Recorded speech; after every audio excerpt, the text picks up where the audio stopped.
This is the Ford Fiesta, and it's been one of Britain's best-selling cars for 4 or 5 decades. In fact, how many decades is it? It's 70s, 80s, 90s, noughties, and whatever we call the current decade, I don't know. I've actually owned 3 Fiestas in my time, so I've had one exactly like that, one like that, my favourite, one like that. But I have to say, this current version is actually the best Fiesta yet, by far. The only thing is that the Fiesta is a little bit more expensive than you might imagine. So it starts from £13,500, but if you click it there to go to carwow.co.uk, you can compare offers from top dealers and buy a price you're confident in. And on average, people save £3,600 on a new car through Carwow. Let's talk about the Fiesta's boot first of all, because it's a little bit bigger than that of Rival. So you think, oh, well, that's good then. It's going to be a nice practical car. The problem is the boot isn't quite as usable as you might imagine. So there's a huge lip for you to lift stuff over. It's not great if you've got a bad back like me.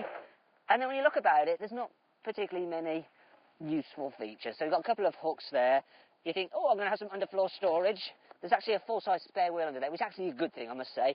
But yeah, other than a couple of cubby spaces here, there's not much going on. You've also got your warning triangle and stuff just there in the boot, which is quite annoying. And when I fold the seats down, let me show you this. You get this big ridge, so it's hard to load items all the way to the back because they snag on there. Right, let's move on to the back seats. Obviously, this is the 3-door version of the Fiesta, so it's a bit more of a palaver to get into the back, but it's not the worst. I'll just get this out of your way so you can see what the heck is going on back here. Now, I just put that seat back. It's in my driving position. Now, you'll notice that, well, knee room is really, really tight here. Look at that. It's not great. And if I sit up straight, yeah, my head is touching the roof. So this car does feel more snug in the back than, say, a Vauxhall Corsa. It's not quite as bad with a 5-door, but still, the Fiesta does seem more cramped in the rear than its key rivals. As for the middle seat, well, yeah, it's kind of the same story, really. And if you want to actually see what it's like with 3 people in the back of this car, click up there to watch our detailed practicality video. You'll also be able to see just how much stuff we could cram into this car's boot and what it's like trying to fit a baby seat in the back of this Fiesta. So that's the back seats dealt with. As for the design, well, the Fiesta, it's been around for a while now, but it's stood the test of time very well. I really like the grille. It reminds me of that from an Aston Martin. This is the ST line model, so it sits lower, and it's also got more sporty trinkets, such as a spoiler on the back. Thing is, on the inside, though, the Fiesta's design hasn't stood the test of time quite so well.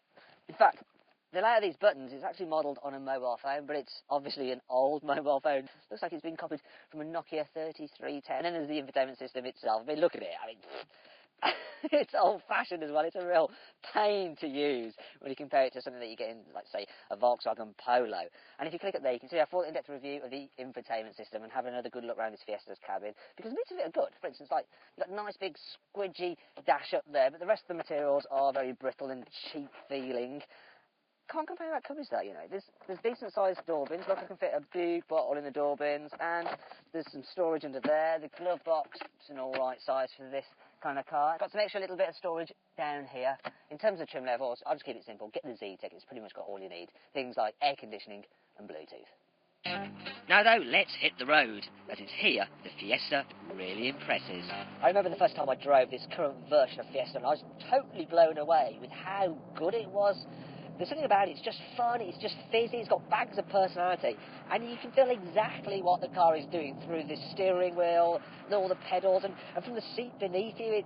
It really is an engaging car to drive, and it's proof that good things do come in small packages. There is a slight trade-off to pay for the fun handling though, and that's that the ride does feel a little bit firmer than in rivals such as a Volkswagen Polo. Also, this particular car, the ST line, is on stiffer suspension, so it is a little bit more fidgety. One problem I've noticed with the Fiesta, though, is when you're travelling at speed, you do notice you get quite a lot of noise from the tyres. In terms of town driving, it's actually easy to see what's going on around in the Fiesta. So you sit a little bit higher than in other Super Minis, and so that helps. And these quarter lights are really useful at junctions, so you can peer through them to see what's going on at the front of the car. And the visibility out the back's all right as well, even on this 3-door version. And if you click up there to join me for a 360-degree passenger ride, you can see exactly what I mean for yourself. So for most people, most of the time, they're going to be best off with a 1-litre EcoBoost turbo petrol with 100 horsepower. That's what's in this car, and it's fast enough, so I'll drop a gear, put my foot down, and yeah, it takes off pretty well. Though it does make this sound when you accelerate because it's only got 3 cylinders. Now, Ford says that it should be able to do 65 miles per gallon, which is pretty good, though the trick computer says, well, I'm averaging 47, which is, well, that's so-so. If you're going to do loads of miles, maybe you want the 1.5-litre diesel.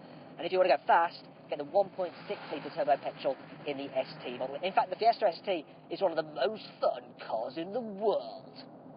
Sorry, I was just channeling my inner Clarkson. Sorry, that was a little bit lame. And now here are 5 lame things about the Fiesta. The notching gearbox means that sometimes the car is a little bit tricky to get into reverse. You think you're there, and then actually you're not. In places, the build quality is a little bit questionable. The display for the trick computer looks like it was built in the 1980s. Only the top spec car has a centre headrest for the rear passenger seat. Well, the Fiesta has some decent cubby spaces. This one, it's rather pointless. I think it's just going to fall out when you accelerate. Thankfully, the Fiesta has enough cool features to make up for all this. Thanks to Ford's easy fuel system, there is no fuel filler capture and screw.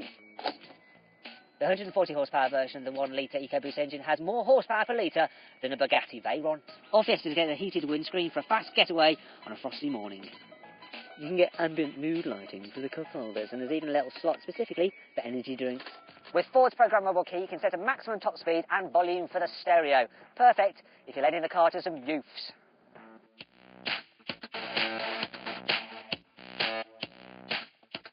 Now, if you click up there, you can get more information and save on average £3,000 on a new Fiesta at carwow.co.uk. So then, what's my verdict on the car? Should you avoid it? Should you consider it? Should you shortlist it, or should you just go right ahead and buy it? Well, I reckon you should shortlist the Fiesta, mainly because it's such good fun to drive. Thanks for watching. If you enjoyed this video, please like it and share it. And click on the big CarWow logo to subscribe to our channel. Also, click on the video windows to watch our detailed practicality, infotainment and 360-degree passenger ride video for the Ford Fiesta. Now, did you spot the Easter egg in the video? It was the Fiesta on the video on the phone in the glove box.